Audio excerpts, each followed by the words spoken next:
Lebih 750 pelancong Malaysia menggunakan perkhidmatan kereta api laju Wush Indonesia. Aku seronok datang Indonesia. Kalau aku datang Indonesia, aku pergi 10 tempat ni, semua diberi layanan yang baik. Bila saya berada di Jakarta, saya tahu itu adalah ibu negara Indonesia. Dan bila saya berada di Kuala Lumpur sekarang ini, saya dah tidak tahu identiti Malaysia. Kedatangan orang Malaysia ke Jakarta justru mematahkan banyak asumsi lama. Kota yang selama ini dianggap tertinggal ternyata menampilkan wajah modern yang matang, infrastruktur berjalan, transportasi publik terhubung, ruang kota tertata, dan aktivitas warganya dinamis. Jakarta tidak tampak sebagai kota yang sedang mengejar ketertinggalan, melainkan kota besar yang sudah menemukan ritme dan arah pembangunannya sendiri. Yang paling mencolok bukan sekadar kemajuan fisik, tetapi kuatnya identitas nasional yang tetap terjaga. Di tengah gedung tinggi dan sistem modern, Jakarta masih terasa sangat Indonesia, dari bahasa, ekspresi budaya, simbol kebangsaan, hingga cara masyarakatnya berinteraksi. Modernitas hadir tanpa menghapus jati diri. Kota ini menunjukkan bahwa maju tidak harus menanggalkan akar budaya sendiri. Perbandingan dengan Kuala Lumpur pun muncul dengan sendirinya. Sebagai ibu kota Malaysia, wajah Melayunya justru semakin memudar. Karakter lokal tergeser, digantikan suasana kota yang lebih menyerupai Asia Selatan, baik secara visual maupun atmosfer sosial. Di Jakarta, bila saya berada di Jakarta, saya tahu itu adalah ibu negara Indonesia. Dan bila saya berada di Kuala Lumpur sekarang ini, saya dah tidak tahu identiti Malaysia. Saya sudah tidak tahu saya berada di Kuala Lumpur. Seakan-akan saya berada di Dhaka. Saya berada di Jeddah. Apabila saya berada di Bukit Bintang, saya berada seakan-akan saya berada di Jeddah. Di Jalan Budu, seolah-olah saya berada di Dhaka.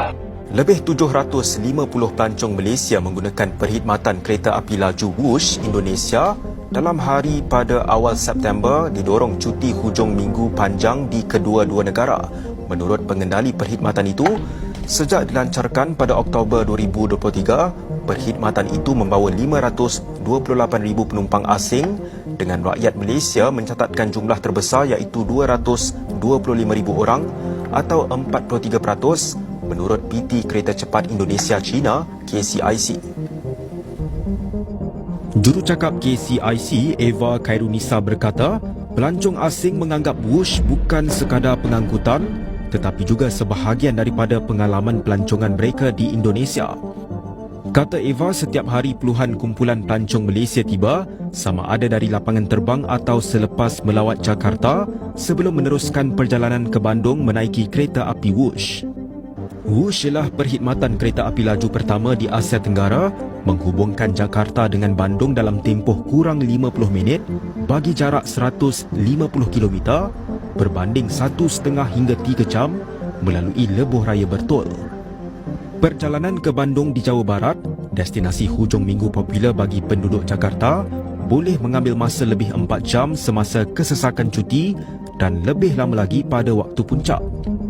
KCIC bersama Kementerian Pelancongan Indonesia dan pihak berkuasa tempatan juga giat meningkatkan promosi ke luar negara. Ini termasuk melalui pameran, lawatan pengenalan dan kerjasama dengan vlogger pelancongan Malaysia untuk menjangkau audiens lebih luas. Pelancong Malaysia turut mencatatkan kedatangan tertinggi ke Indonesia pada Julai, iaitu sekitar 212,000 daripada 1.48 juta kunjungan direkodkan bulan itu. Bagaimanapun, kedatangan dari Malaysia menurun 0.28% berbanding Jun menurut data statistik Indonesia BPS. Anak muda kita tak merempat seperti Indonesia. Kalau Indonesia anak muda dia bagus, dia tak keluar ke luar negara untuk cari kerja. Gojek hanya untuk orang miskin seperti di Jakarta. Hang tu tengok Jakarta semata, pergi tengok seluruh Indonesia, lepas tu bandingkan balik dengan Malaysia. Kita cakap pasal Jakarta bang. Kita cakap pasal Jakarta. Dia seumpama macam kau suruh cakap pasal KL, lepas tu kau suruh tengok satu Malaysia, termasuk Sabah, Sarawak, lepas tu negeri-negeri yang kadang-kadang jalan pun tak siap. Dan setiap negeri ada je kawasan-kawasan pedalaman yang orang ni hidup susah. Kira lah, sekaya mana pun negara tu, masih ada wujudnya orang miskin. Jepun ke, Korea ke, Australia ke, New Zealand ke, mana-mana negara yang konon-kononnya kaya, dekat kawasan pedalaman banyak orang miskin. Bukan tu je, homeless pun banyak, yang tak ada rumah, tak ada tempat tinggal. Saya bercakap pasal Jakarta, Indonesia, ibu negara Indonesia yang dah banyak berubah. Dan orang Indonesia pun banyak yang kaya-kaya ni. Korang tengok ni. Ni kereta Alza, nampak? Awak kan Alza dia? Daihatsu Alza. Indonesia berubah disebabkan rakyat dia ramai merantau. Pergi ke negara luar, lepas tu bawa balik duit masuk ke dalam negara. Kalau korang nak tahu, orang-orang Indonesia ni kalau pergi ke money changer, diorang tukar USD weh. USD. Itulah masalah mata wang yang menjadikan kita berkasta. Seumpamanya kalau negara tu mata wang dia rendah, seumpama macam taraf dia rendah. Kalau mata wang tu tinggi, konon-konon negara tu taraf dia tinggi. Tak semestinya gitu ya. Tak semestinya gitu. Itu sebab saya kata negara Indonesia dah banyak berubah. Kalau pemimpin kita terlalu selesa, akhirnya negara kita ketinggalan dah bang. Hari ini hari Ahad. Saya berada di Jalan Sudirman, Kota Jakarta.